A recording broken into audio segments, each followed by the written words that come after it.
Recently, I made the move to shut down my real estate brokerage with almost 200 real estate agents. The majority of those agents followed my partner Nick to a new brokerage called Real. And this was shocking to a lot of people because we'd worked really hard to build up our brokerage and we had a great name around town. And so the moment that move was made, many people were wondering what the truth was. I heard people speculating that we were getting sued or that we were out of money, which I'll address later on in this video. But one of the biggest questions we got was, why Real? Well, in today's video, I'm gonna address why I like Real so much. If you're new to my channel, my name's Ryan Pineda. I'm a real estate investor and entrepreneur, and the goal of this channel is to help people live the wealthy way. If you want to get access to our course, our planner, and our Discord community, it's all completely free if you go to wealthyway.com. Now first, let me explain why I shut down my brokerage to begin with very quickly. I just realized that as a local brokerage model, we were very limited on what we could do with scale. With my social media following, around 1% of people that follow me are actually here in Vegas. That means the other 99% who are realtors, who like real estate, are all elsewhere, and there's nothing I can really do for them on the brokerage side of things. Just look at it from that point of view and realize that, man, owning a local brokerage really kind of limits yourself to what the full potential is.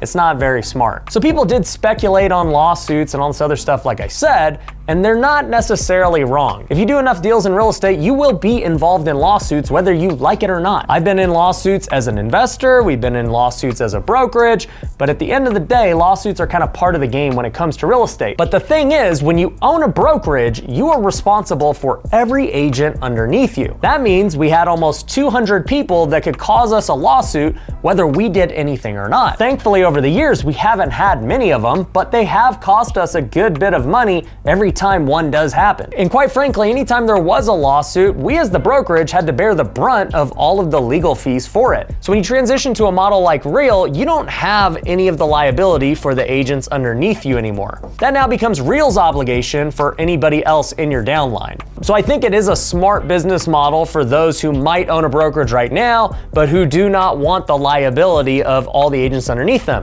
Instead, just get them in your downline as part of the revenue sharing model, and now you get the best of both worlds. You get to make income from agents that you have recruited and who are underneath you, but you don't have the liability that you had with your own brokerage. Which actually leads to the third point of why we made the switch. I do believe that the future of brokerages are with this revenue sharing downline model. You've seen the success that EXP has had with it being the fastest growing brokerage in the nation. I believe that Real will be very successful with this model as well. Other brokerages like Keller Williams have had some form of this for a while. It's just not something that people associate with it. But at the end of the day, I think this is going to be a fixture in all real estate brokerages, whether people like it or not. It gives agents another form of income that they otherwise wouldn't have been able to make. And in essence, it kind of makes it like they own their own little brokerage, even though they don't. The reason we had Forever Home Realty was that every agent underneath the brokerage made us cash flow every single month, even though we weren't the ones doing the deals. This rev share does that same thing, but for anyone without having to go get an office, get a broker's license, and have the liability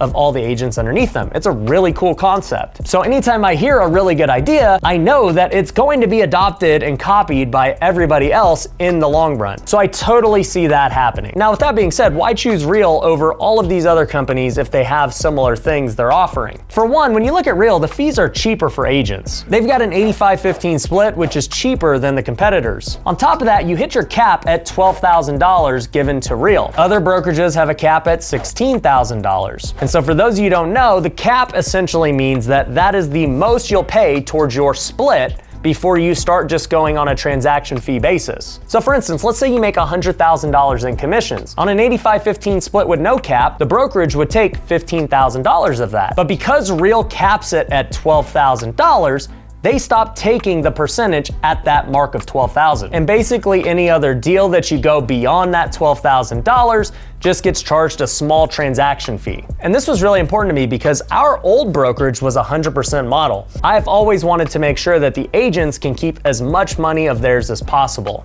And so I really like that aspect about Real since they didn't have any monthly fees, the cap was lower, and the commission percentages were lower as well. The other aspect I touched on earlier was the revenue sharing model. When you look at Real's rev share plan, it's very different than everyone else's. In my opinion, it is much simpler to understand. Basically, they have 5 layers deep for the rev share. The first person underneath you that joins in your downline, you get to make 5% on. Anyone that goes underneath them, you make 4%. Anyone that goes under them, you make 3, then 2, then 1. It's pretty straightforward. If they're in your first layer, you get 5%. If they're in your 5th layer, you get 1%. The other ones I looked at were much more confusing. I've had many agents explain to me all the various rev share models for all these different brokerages, and I can tell you, if I have a hard time understanding it, there's one of 2 things happening. The model itself is very confusing, or the person explaining it to me is not a very good teacher. Good teachers can make hard concepts simple to understand. But nonetheless, I felt like Real's rev share plan was very straightforward, very easy to understand, and I'm a big fan of keeping things simple in all of my businesses. Another big thing I like is the aspect of getting in early. Real is still a very small company relative to all of these other big brokerages. At the time of filming this, they have over 4,000 agents. Now, 4,000 agents is a lot, but it is very small compared to all of those other big brokerages. Now, you can look at that as both a pro and a con. Some people would say, well, the big ones are more established, you don't gotta worry about them.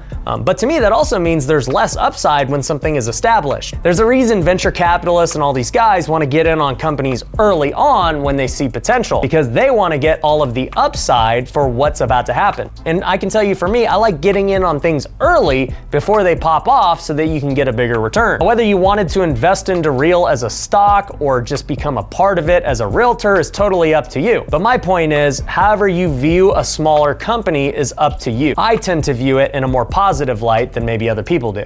Another big thing as a real estate investor is the wholesaling aspect. Most of these other brokerages do not want you to wholesale, mainly because it doesn't make them any money and it brings them a lot of liability. And I don't think Real wants people to wholesale either, but they are willing to work with agents who are experienced. Case in point, my partner Nick got a waiver from them to allow wholesaling. Other brokerages will not even make exceptions because they don't want any part of it, which, like I said, I totally understand. As somebody who owned a brokerage for 4 years, we don't really have any benefit to allowing agents to wholesale other than to be nice. Even as an investment-minded brokerage that I owned, and having that investment-minded brokerage proved to me that, yeah, wholesaling is great for the investors, but not so great for the brokerage. So I appreciate Real's willingness to work with wholesalers who are experienced. And there are a whole bunch of other stuff I like about Real with their technology and their growth. I've had the privilege of talking to their CEO, Tamir, and I really like him and his vision. And none of this is to discredit any of the other brokerages. I've got friends who are really big agents in other big brokerages.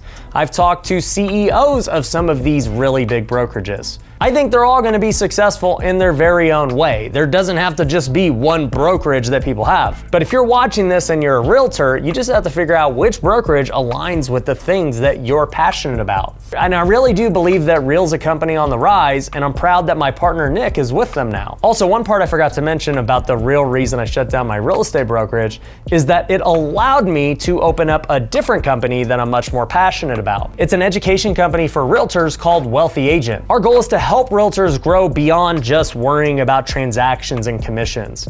I want realtors to learn how to invest, learn how to buy rentals, learn how to wholesale and flip houses. I want them to learn about taxes so they don't have to pay so much of it. And I also want to teach them how to do content and build a personal brand like I've done, because I know that that's what leads to the most amount of wealth generated. Your commissions are not going to make you wealthy. Your commissions are just something that's going to pay the bills. What you do with your commissions and the brand you build around yourself is going to be far more valuable to you in the long run for building wealth. So that's my big thing that we're teaching at Wealthy Agent, and I'm super excited about it. We've already got over 100 students in the program, and we're continuing to add a ton every single week. So if you want to learn more about that, you can go to wealthyagent.io. And the best part is you can join Wealthy Agent for free. So make sure you book a call with our team. But anyways, I hope that clears up any confusion. Make sure you subscribe to the channel, and I'll catch you on the next video. Peace.